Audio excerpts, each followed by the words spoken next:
Vérité au plaisir de vous retrouver sur Sénégal 7 TV dans votre programme de la semaine te ñoom mbégte toog fii ak suñu invité du jour di suñu grand ci wàllu métier de taskatu xabaar di Aliou Sow bu Walfadjri chroniqueur analyste politique également patron du journal Le Mandat ngir mën a waxtaan ak moom ci li nga xamante ni moo di tolluwaayu réew mi dina ci bokk li nga xamante ni tey dinañu focus def spécial analyse ci procès bi am ni ki dem ba dox ci diggante Sonko ak ki nga xamante ni moom moo di Adji Sarr maa ngi lay nuyu laataa ñu gën a xóotal suñu waxtaan man nuyu la bàyyi la yow it nga nuyu. Penda maa ngi lay fay gëj naa la gis. namoon naa la c'est un plaisir de te retrouver ci plateau bu yanj bi donc au niveau de Sénégal 7 di la ñaanal yàlla sàmm ñu et puis suturaal ñu yàlla dëgëral suñu cër musal ñu ci seytaane ak xef noonu. voilà yàlla faj aajo yi aussi. kontaan naa d'être sur ce plateau avec toi. maa la gën a kontaan voilà donc sans plus tarder ma bëgg ñu dooree ak li nga xamante ni nag ñu ni journaliste yi la gën la dal laataa ñuy gën a xuus ci li nga xamante ni moo di l'affaire Sonko Adji Sarr arrestation wala boog je dirais garde à vue notifiée à Serigne Saliou Gueye journaliste chroniqueur à Sen TV également patron du journal Yoor-Yoor moom nag dafa am ay kàddu yi nga xamante ni yëkkati na ko ci boobu les journal di Yoor-Yoor jëmale ko ci magistrat yi ci loolu nag ñu daal di koy toppee pour 3 chefs d'accusation outrage à magistrat usurpation de fonction de journaliste et complicité et de ces faits parce que nag nee nañu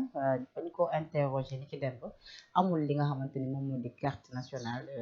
de presse est-ce que tey ji lu ni mel tamit war na am ci journaliste yi nga xamante ni tey ji yàgg nañoo nekk ci biir corporation ni ñu xamee leen ko ñëpp xam ni ñi ay taskatu xabaar lañu ay carte de presse nationale maintenant di poser problème ci les situations. non c'est moi quand bi ma gisee loolu ñu defal ko boole ci chef d'accusation ñu boole ci usurpation de xaw ma lan chaîne yooyu noonu xam nga c'est usurpation de fonction. voilà j'étais un peu daloon na Babacar Touré également tamit. comme Babacar Touré ñoo xam ne journaliste la quand même quoi xam nga kooku jarul sax ñuy vérifier ndax mat leen na ko wala mat leew ko parce que am na lu mu jot a prouver déjà il suffit juste de xool pour xam ndax il a le niveau d'être un journaliste ou pas parce que boo xoolee di nga xam ndax kii matal na ku nekk journaliste wala déet ki ñuy dute kay mooy ki ñu xamul mais ki ñu xam quelqu'un comme Babacar Touré wax leen ko lu leen neex mais quand même c'est un journaliste si tu prends l'exemple le plus récent là ce cas que tu viens de me signaler en la personne de Serigne Saliou Gueye que je connais avec qui je partage des fois des plateaux mais Serigne Saliou quand même c'est Olif sax taxaw naan ay usurpation il a usurpé quoi Serigne Saliou Gueye est un journaliste c'est d'une évidence maintenant bu fekkee ne dañ ko war a fournir une carte donc de presse parce que ak loi bu bees bi mais am ñoo xam ne waroo sax taxaw naan da nga leen laaj ay këyit parce que xam nga leen da nga leen war a convoquer ne indil sa photo ak sa carte d'identité ma defal la carte de presse parce que jarul ñu leen di laaj ay kayit parce que ay journalistes lañu Serigne Saliou Gueye ñëpp xam nañu journaliste la non seulement il fait des chroniques il est à la Sen TV depuis un bon moment à la base même bu fekkee ne deful école de journalisme parce qu'il a été enseignant dans sa vie eh ben on sait très bien là aujourd'hui c'est le directeur général c'est le directeur de publication du quotidien Yoor-Yoor non quand même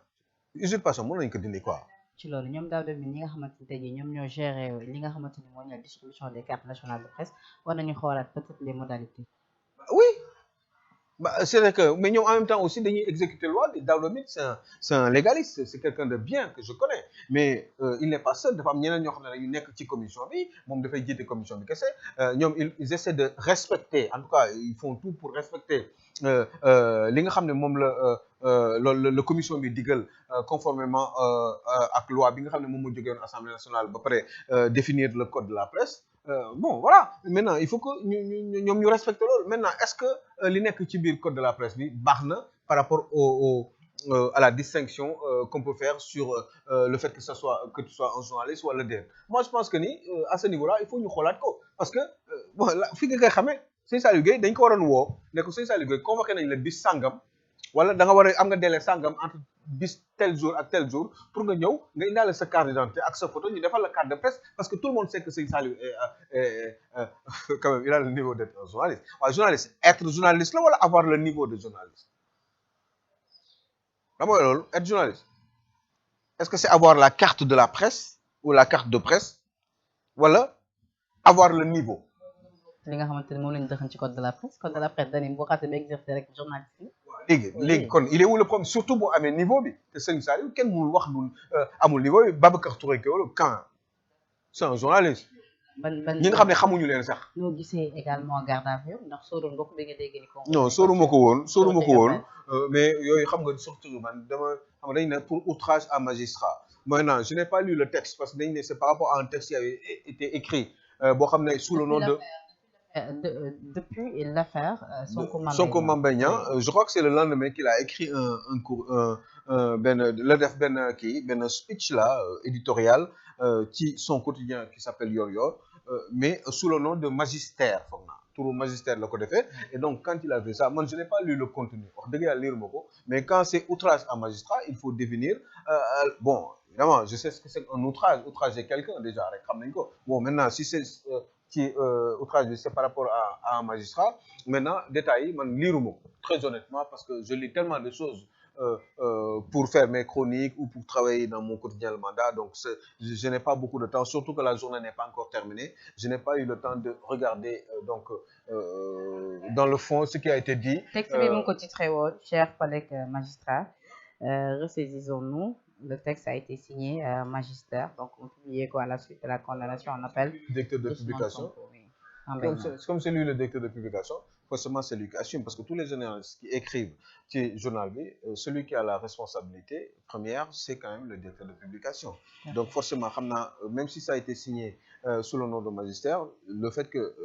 ce soit lui le directeur de publication il doit assumer et moralement et d'abord il peut ne pas être coupable dans un avenir très proche parce que mun na prouver autre chose que c'est pas lui wala yu demee noonu mais en tout cas il est au moins responsable parce que c'est lui qui gère donc la publication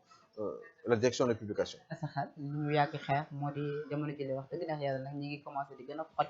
li nga xamante ni moom moo di taskatu xabaar yi ci mim réew ba sax ñenn ñi jàpp liberté de la presse moom bu amatee tamit nekkatul à 100%. Bon écoutez moi je sais pas mais ça se discute hein.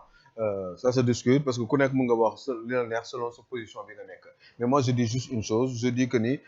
quand j'entends parler de outrage j'ai besoin qu'on me dise exactement qu'est-ce que ça veut dire donc outrage par rapport à quoi par rapport au magistrat lan la wax magistrat yi le texte il faut que j'arrive à le lire certainement en début d'après-midi su ma paree naa ko lire su ma ko dinaa mën a am une idée beaucoup plus réfléchie quant à justement cette accusation-là qui a été faite justement à son égard à lui Serigne Saliou Gueye mais outrager quelqu'un xam nañ lan lay tekki voilà maintenant ñoom ana lu tax ñu ne outrage à magistrat parce que lan la Serigne Saliou wax il faut que j'aille lire comme je te l'ai dit le contenu du papier quoi du papier qui a été écrit justement tout de suite après la décision de justice bi nga xam ne dafa génnoon en faveur de Mame Mbaye Niang contre Ousmane Sonko. Oui, en tout cas, ñu ngi ñaan lu ni mel ba nga dem fa sori et que dinañ ko bàyyi ci dans les plus brefs délais quoi parce que bon voilà en même temps aussi il faut pas qu'ils prennent l'habitude ku sëqal rek journaliste bu sëqal rek ñu téye la mais de notre côté aussi Penda il faut que aussi les journalistes aussi il faut pas qu'en général qu'ils se disent oui on est des journalistes on peut se permettre de faire ce qu'on veut loolu tamit maintenant c'est pas normal hein. Il faut qu'on comprenne cela et qu'on puisse l'intégrer véritablement pour que mën a def arriver à faire notre boulot assez normalement hein, parce qu'il peut toujours y avoir des failles par rapport à un travail quel qu'il soit même sans forcément que ça soit le métier de journaliste liggéey sa liggéey mën nga si juum mais bëgg a jël teg benn principe wala yu demee noonu je ne dis pas que c'est comme ça mais il faut pas que mu nekk loolu en tout cas ngeen ne man journaliste la lu ma neex laay wax wala yu demee noonu je peux outrager n'importe qui loolu aussi du yoon quoi loolu tamit dañuy waxante dëgg yàlla tax moi je veux bien qu'on soit tous solidaires ensemble et qu'on puisse se dire la vérité jël sa écritoire ak sa feuille nga bind publier ko bon voilà nit ki moom tamit am na njaboot am magistrat yi am na njaboot am na réputation am na dignité à préserver on n'aura pas le droit en tout cas on n'a pas le droit de di leen entraver cette dignité loolu quand même dafa neexul a nangu penn parce que ku nekkoon ci métier boobu wala sa parents yi nekk ci wala say mbokk eh ben peut-être que du la neex maintenant est-ce que loolu am na lan la ñuy encore une fois je reviens dessus mooy outrage à magistrat lan la mooy en mon sens outrage c'est manquer de respect à quelqu'un dépasser ko dans le cadre de ses fonctions sans aucune forme de retenue. D'accord. Maintenant lan la def ba ñu wax loolu il faut qu'on aille lire le truc dedans. Tout à fait. Maintenant je l'ai pas lu et je verrai bien la suite mais il faut juste que ñu xam mooy essentiel bi mooy encore une fois je le répète on ne peut pas se permettre le droit parce que on est dans son métier qu'on peut en abuser abuser bi nag si c'est pour le cas du journalisme en général et des journalistes donc en général il faudrait que qu'on sache ñun se dire la vérité entre nous et que ñu bañ waxante dëgg daal ne ñun journaliste war na wax lu ko neex on n'a pas le droit d'outrager quelqu'un. Tout à fait loolu kenn waru ko def. tout à fait tout à fait xalaatal quoi yow. effectivement non je suis d'accord partagé naa li nga xamante ni moom mooy sa gis parce que loolee li nga wax loolee la war a demee ku ne rek war nga ko. kon nañu moytu quoi maintenant bokkul dara ak juum bi nga mën a juum. oui ci sa biir liggéey ñu jéggal la parce que xam nañu ni c'est les risques du métier. tout à fait alors.